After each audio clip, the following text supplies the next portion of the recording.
Ambassador Lee Hana took her first steps onto the shining floor of the biggest space station she had ever seen. The Galactic Council's home was floating in space like a small metal planet, covered in lights that twinkled like stars. She looked down at her diplomatic badge, which caught the light from the station's fake suns. This was it, humanity's first real chance to join the galaxy's club of advanced species. The station was enormous, bigger than any city on Earth. It had been built by 12 different alien races who had been running the galaxy since before humans learned to make fire. These weren't just any aliens. These were the old bosses, the ones who decided which planets got to trade with each other and which ones got left alone in the dark. Kim Tae-ho walked beside her, trying to look calm, even though his hands were shaking. A little. He was Hana's best advisor, the guy who had studied alien languages and customs for 20 years just for this moment. He leaned close to her ear and whispered, "Don't forget what we talked about. To them, we're like kids who just learned to ride a bike, trying to race in the Olympics." Hana nodded but kept walking with confidence. She had prepared for this her whole life. Every book about alien contact, every simulation, every late night studying their cultures, it all led to this hallway and what waited beyond those massive doors ahead. The council chamber was like stepping into a crystal cave that someone had filled with rainbow lights. The walls were made of some kind of see-through material that changed colors as different aliens moved around inside. There were creatures she had only seen in pictures before, some that looked like walking trees, others that seemed to be made of living water, and some that were just floating balls of light. But the one that caught her attention immediately was the Vorthak representative. This thing was huge, easily 8 feet tall, and looked like someone had crossed a praying mantis with a warrior from an old movie. Its skin was dark green and shiny like armor, and when it moved, she could hear its joints clicking like someone snapping their fingers really fast. When Hana started her presentation, she could feel every eye, tentacle, and sensor in the room focused on her. She had practiced this speech 1,000 times, but standing here with all these ancient beings staring at her made her mouth feel dry. "Honorable members of the Galactic Council," she began, her voice carrying clearly through the chamber's translation systems. "I come here today not as a beggar asking for scraps, but as a representative of a species ready to contribute to our shared future." The Vorthak delegate made a sound that was somewhere between a hiss and a laugh. Its mandibles, those sharp mouth parts that looked like they could cut through steel, clicked together dismissively. "Your people have been flying between stars for what, 30 years? We have been building civilizations when your planet was still covered in ice." Other aliens in the room made various sounds that Hana's translator couldn't quite figure out, but she got the feeling they weren't compliments. Still, she pressed on. This was too important to let their attitude stop her. She activated her holographic display, and suddenly the air in front of her filled with images of Earth's greatest achievements. Cities that touched the clouds, medicines that could cure diseases these aliens had never solved, art that moved people to tears, and technology that worked in ways even the Council found surprising. "We may be young," Hana said, watching as some of the aliens leaned forward to get a better look at the images, "but youth brings energy. We see problems differently. Where you see obstacles, we see puzzles to solve. Where you see limitations, we see challenges to overcome." The presentation went on for an hour, with Hana showing everything from human music to their newest space engines. Some of the aliens seemed genuinely interested, especially when she showed them how humans had solved the water crisis on Mars using techniques no one else had tried. But the Vorthak delegate just kept making that clicking sound, like someone tapping their fingernails on a table when they're bored. When the formal session ended, most of the aliens filed out without saying a word to her. A few nodded politely, and one of the water-like creatures even bubbled something that sounded friendly. But Hana could feel the tension in the air like electricity before a storm. Park Ji-hoon, her head of security, had been standing quietly in the corner the whole time, but his trained eyes had been watching everything. As the chamber emptied, he moved closer to Hana and Kim Tae-ho. "Did you see that?" he whispered, looking around to make sure no one was listening. The way the bug guy was making hand signals to those other 3 species, that wasn't random gesturing. Hannah felt a chill run down her spine. Park had been protecting diplomats for 15 years, and his instincts had kept more than one ambassador alive in dangerous situations. "What kind of signals?" she asked quietly. Park's jaw tightened. "The kind that usually means someone's about to have a very bad day." 3 hours after the main council session ended, Hannah received a message that made her heart skip a beat. 2 of the more reasonable council members wanted to meet with her privately. This was exactly what she had hoped for, a chance to talk without all the political theatre and grandstanding that happened in the big chamber. The meeting room they chose was small and comfortable, nothing like the intimidating crystal cave where the official sessions took place. The walls had a soft blue glow that was supposed to make everyone feel calm and safe. Special diplomatic protection fields hummed quietly around the room, designed to keep out any listening devices or weapons. At least that's what Hannah thought they were for. Kim Taiho had wanted to come with her, but the aliens had specifically requested that she come alone, except for one security guard. That's why Park Ji-hoon was standing quietly by the door, his hand resting casually near his weapon, but trying not to look threatening. The 2 aliens waiting for her couldn't have been more different from the scary Vorthak delegate. One looked like it was made entirely of water, constantly shifting and flowing, but somehow keeping a roughly humanoid shape. Its voice came through a small device that floated next to it, turning its underwater sounds into words Hannah could understand. "Ambassador Lee," the water creature said, its voice sounding like gentle waves on a beach, "please understand that not all of us share the hostile attitude you experienced today. Some of us have been watching humanity for years, and we see great potential in your species." The other alien was smaller, covered in soft fur that changed colors as it moved. When it spoke, its voice was musical, almost like singing. "The problem is the old ones, the species that have been in charge for so long they've forgotten what it's like to be new. They see any change as a threat to their power." Hannah felt a wave of relief wash over her. Finally, someone who was willing to have a real conversation, instead of just dismissing humans as primitive newcomers. She leaned forward in her chair, eager to share some of the things she hadn't been allowed to talk about in the main session. "I appreciate your openness," she said, pulling out a small data device. "There are some things about human capabilities that we haven't shared publicly yet, technologies and approaches that might surprise even the Council's oldest members." As she activated the device, holographic displays began showing information that was classified at the highest levels on Earth. New types of engines that could travel faster than anything the galaxy had seen before. Weapons systems that worked on principles these aliens had never encountered. Most importantly, defensive technologies that could protect entire planets from attack. The water alien rippled with what seemed like excitement. "This is remarkable. Your species has developed solutions we never considered. If the Council could see this," but that's when everything went wrong. The lights in the room suddenly started flickering like a broken flashlight. Emergency systems kicked in with a loud whooshing sound, and heavy metal barriers slammed down over the exits.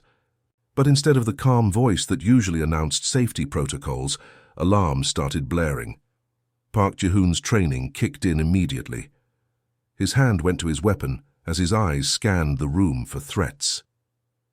"Something's not right," he said, moving closer to Hannah. "Those aren't protection protocols. We're being locked in." That's when the hidden panels in the walls slid open. Armed Vorthak soldiers stepped out of spaces that shouldn't have existed, their weapons already charged and humming with deadly energy. These weren't the diplomatic representatives from the council chamber. These were warriors, covered in battle armor that made them look even more terrifying than before. The whole thing had been a trap. The friendly aliens, the private meeting, the security room, all of it designed to get Hannah alone and defenseless. Park didn't hesitate for even a second. He threw himself between the soldiers and Hannah, his own weapon already in his hand and firing. The sound was deafening in the small room, energy blasts lighting up the walls like deadly fireworks. "Ambassador, get down!" he shouted over the noise of the battle. "Activate your emergency beacon." Hannah dropped to the floor behind her chair, her fingers fumbling for the small device hidden in her jacket. It was designed to send a message directly to Earth using quantum technology that couldn't be blocked or intercepted. Park was fighting, like a man possessed, moving and shooting with skills that came from years of training and real combat experience. But there were too many of them, and their weapons were more powerful than anything humans carried for diplomatic missions. The first energy blast that hit him sent him spinning across the room.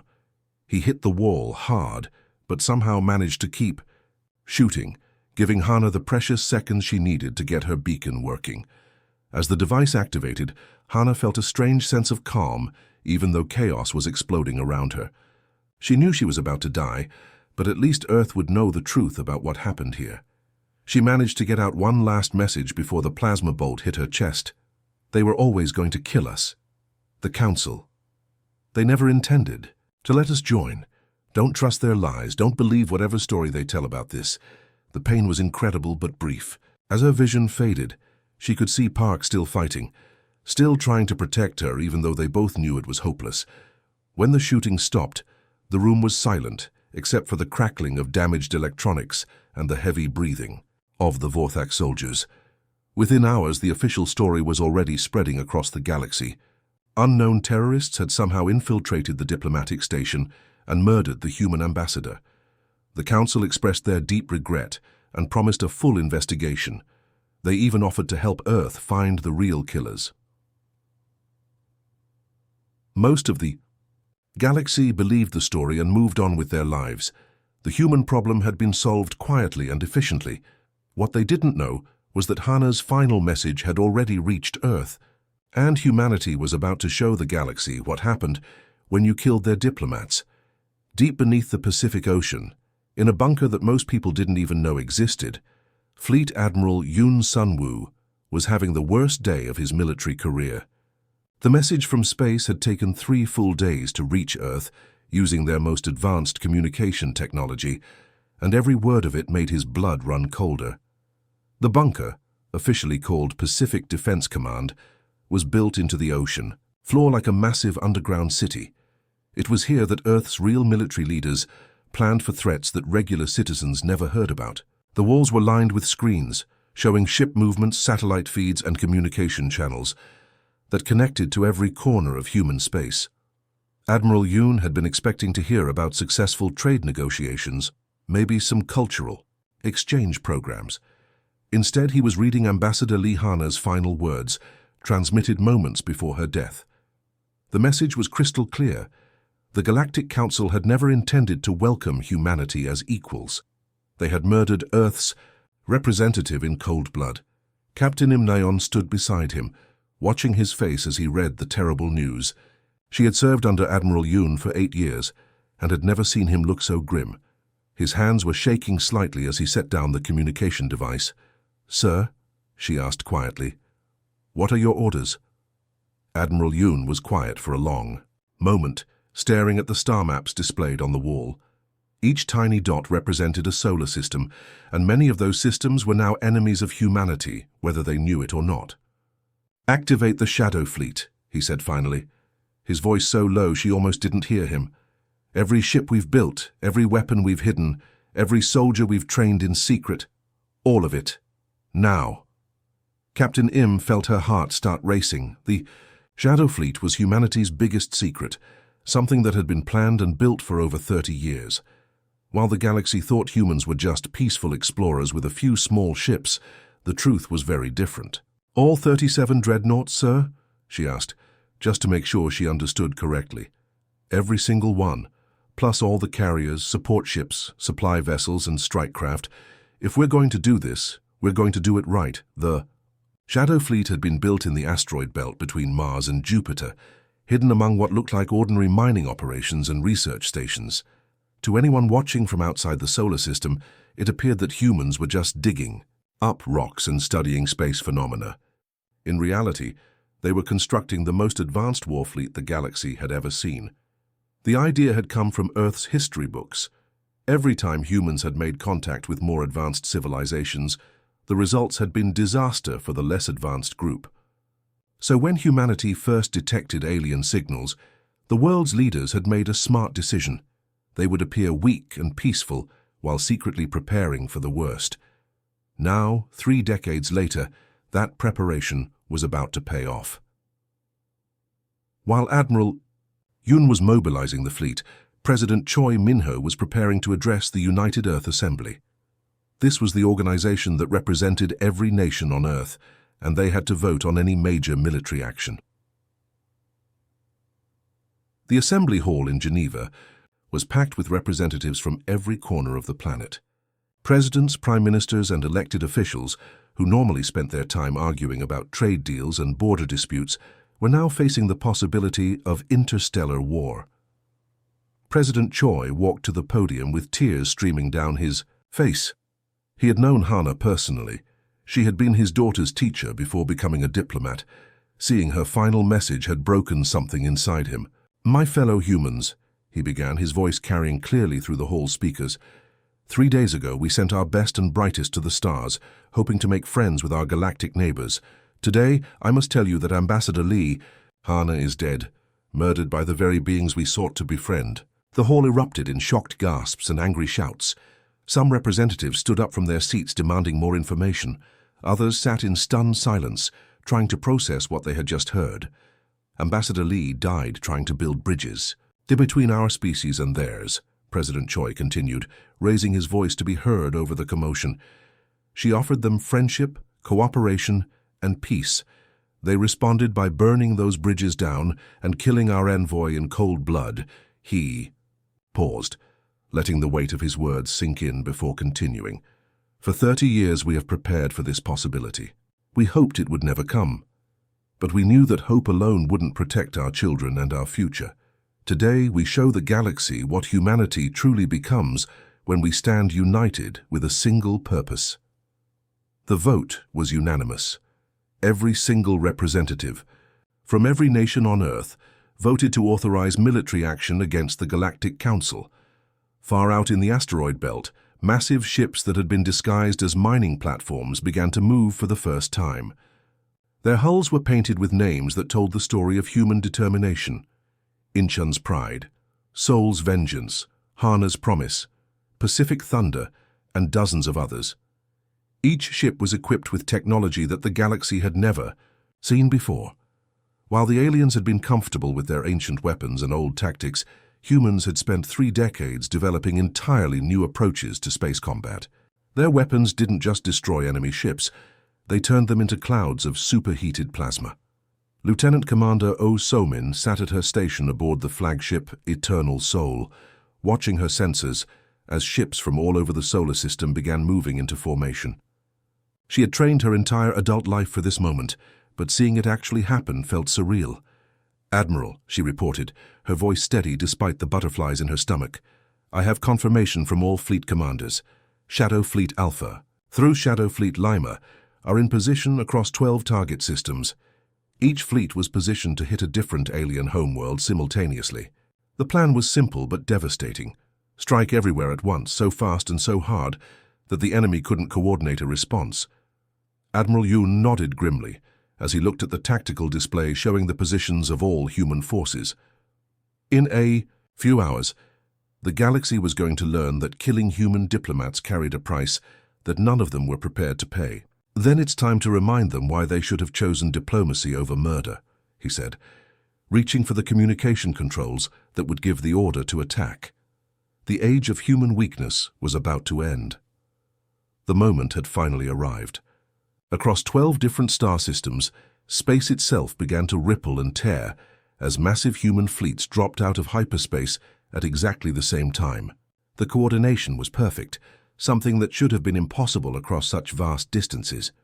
But somehow the humans had pulled it off.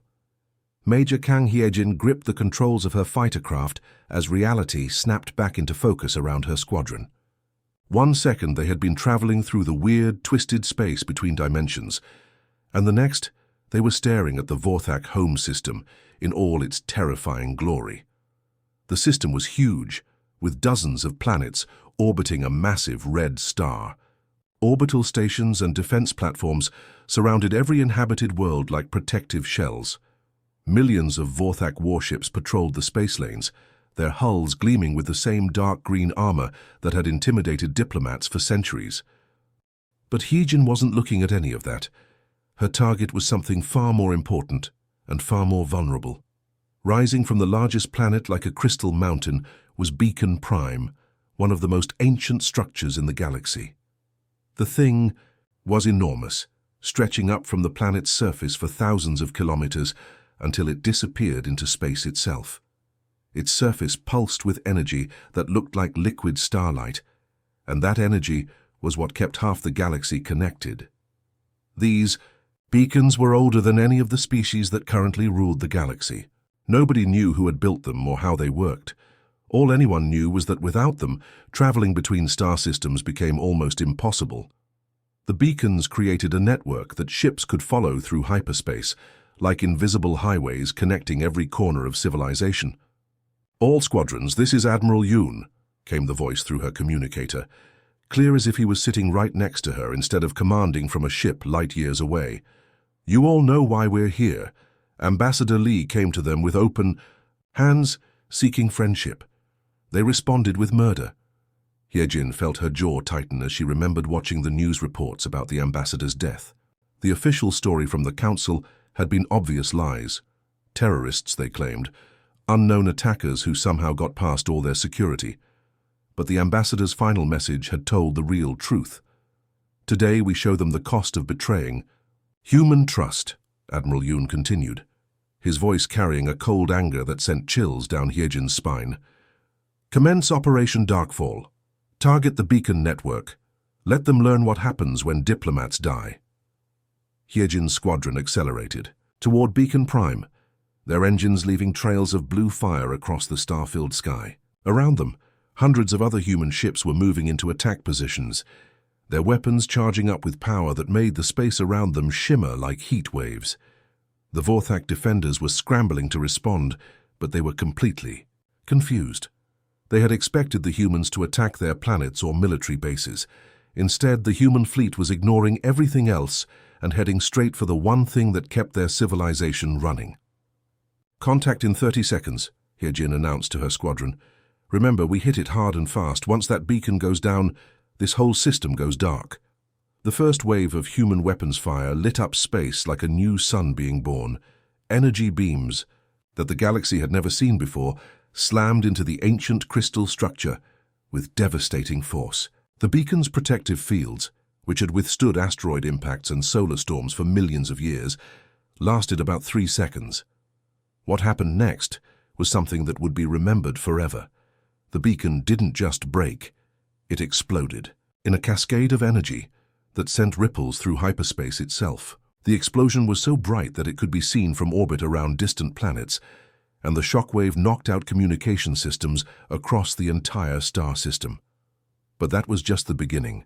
At exactly the same moment, in 11 other star systems across the galaxy, identical scenes were playing out. Human fleets were emerging from hyperspace and destroying the ancient beacons that held galactic civilization together. Each beacon that fell sent more shockwaves through the invisible network that connected the stars. On board the Galactic Council's orbital station, emergency alarms were going off everywhere. Council members who had spent the last few days celebrating the death of the human ambassador were now running through corridors in panic as reports flooded in from across the galaxy. The aquatic Nereid representative who had tried to help Hana was floating in a tank of water, making distressed bubbling sounds as she watched the tactical displays. "They're not attacking our planets," she said through her translator. "They're attacking the infrastructure. They're cutting us off from each other." In the Council's main command center, holographic maps showed the galaxy's communication and travel networks going dark one by one. Trade routes that had existed for thousands of years were vanishing. Star systems that had been talking to each other for millennia were suddenly isolated and alone. The Vorthak military commander, who had given the order to kill Ambassador Lee, was staring at the displays in horror. His species had controlled this, part of the galaxy for over 1,000,000 years, and now he was watching it all collapse in a single day. "How did they know?" he demanded, his mandibles clicking frantically. "The beacon locations are classified at the highest levels. We've never shared that information with anyone." His aide was trembling so badly he could barely speak.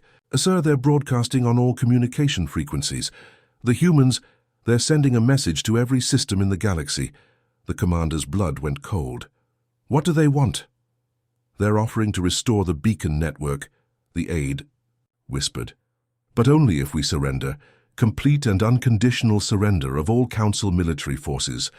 On the main communication screen, Admiral Yoon's face appeared, speaking calmly as if he was discussing the weather instead of holding an entire galaxy hostage.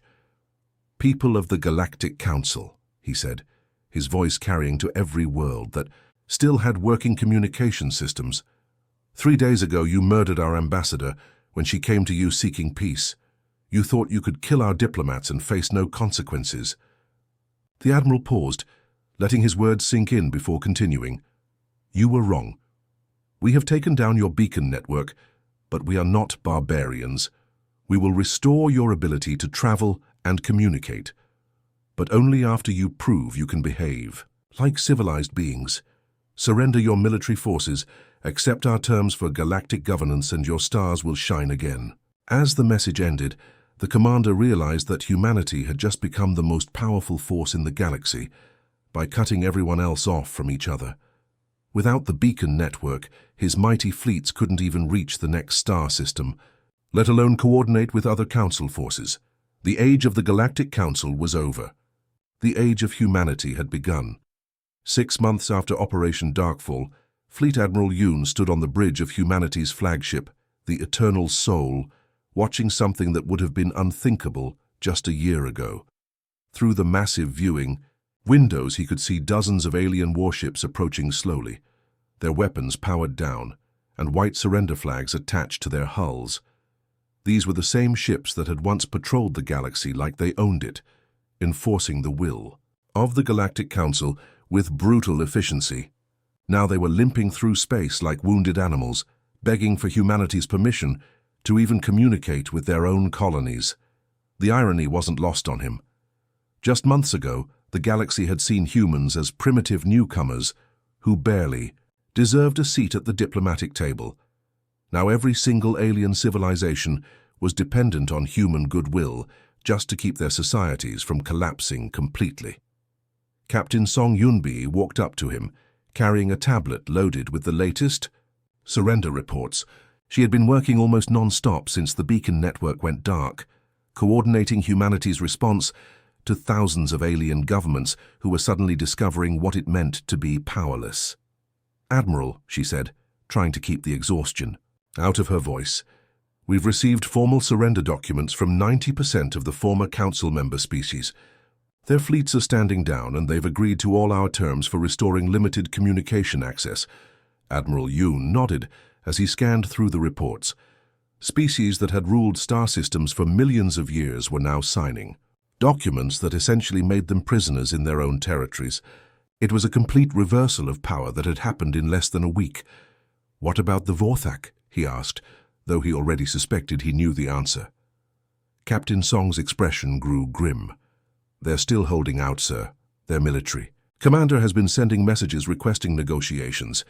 He claims they're willing to discuss terms for a peaceful resolution." Admiral Yoon felt a cold anger rise in his chest. The Vorthak were the ones who had ordered Ambassador Lee's assassination. They were the ones who had looked at humanity's offer of friendship and responded with murder. Now, when they were facing the consequences of their actions, they wanted to negotiate. "No negotiations," he said firmly, his voice carrying the kind of authority that came from knowing you held all the cards. They had their chance for diplomacy when Ambassador Lee extended her hand in friendship. They chose murder instead. Now they can live with the consequences. The new reality of the galaxy was simple and brutal. Humanity now controlled every aspect of interstellar civilization through their monopoly on hyperspace travel and communication. The galactic charter they had written was unlike anything the galaxy had ever seen before. Under the new system, former council members were essentially confined to their home solar systems until they could prove they deserved to rejoin galactic civilization. Any species that wanted to travel between stars had to get permission from human authorities. Any message sent between different star systems had to go through human communication networks. But it wasn't just about punishment. The Charter also established protections for younger species that had been bullied and exploited by the Council for centuries. Planets that had been forced to give up their resources to feed the Council's war machine were now free to develop on their own terms, with human protection guaranteeing their independence. In the command center deep inside the Eternal Soul, Commander Lee Jae-hoon was overseeing the most ambitious construction project in galactic history. Jae-hoon was Ambassador Lee Hana's younger brother, and he had volunteered for this assignment specifically because he wanted to be part of humanity's response to his sister's murder. The beacon restoration program was moving faster than anyone had expected. Human engineering teams were building new hyperspace beacons to replace the ancient ones they had destroyed, but these new beacons were far more advanced than anything the galaxy had ever seen. Each new beacon didn't just enable hyperspace travel. It also monitored every ship that passed through its network. The human command centers could track every vessel, every communication, every trade transaction that happened anywhere in the galaxy. Nothing moved between star systems without humanity knowing about it. "Beacon installation in the Centauri system is complete," reported one of Jae-hoon's technicians. "We now have full monitoring coverage of all traffic in that sector." Jae-hoon watched the display as another star system came back online under human control. Each restored connection brought more alien civilizations back into contact with the rest of the galaxy, but on humanity's terms this time. "She would have hated this," he murmured to himself, thinking about his sister's dreams of peaceful cooperation between species. Admiral Yoon, who had been standing quietly nearby, overheard the comment and walked over to place a reassuring hand on Jae-hoon's shoulder. "Your sister believed in peace through understanding," the Admiral said gently. "She wanted to build bridges between our species and theirs, but sometimes, Commander, peace must be enforced through strength. The galaxy had to learn that humanity remembers its martyrs, and we always collect our debts." Jae-hoon nodded, understanding the necessity of what they were doing, even if it wasn't what Hana would have wanted. The galaxy had made its choice when it decided to murder human diplomats instead of working with them. Now they were living with the consequences. Outside the command center's windows, the stars seemed different somehow. Dimmer, maybe, or perhaps just more distant. The ancient patterns of light that had guided galactic civilization for millions of years were now controlled by a species that had been exploring space for less than a century. Across the galaxy, on thousands of different worlds, alien civilizations were learning to live in a universe where humanity held all the power. Some adapted quickly, embracing the new order and the protections it offered to peaceful species. Others, like the Vorthak, continued to resist, isolated in their home systems and cut off from the galaxy they had once dominated. But whether they accepted it or not, the truth was undeniable. The age of the Galactic Council was over. The age of humanity had begun, built on the foundation of a single diplomat's sacrifice and watered with the tears of those who had loved her. The stars would shine again, but only with humanity's permission, and everyone in the galaxy would remember the price of murdering human ambassadors who came in peace. In the end, Ambassador Lee Hana had gotten her wish for a united galaxy. It just wasn't the kind of unity she had hoped for.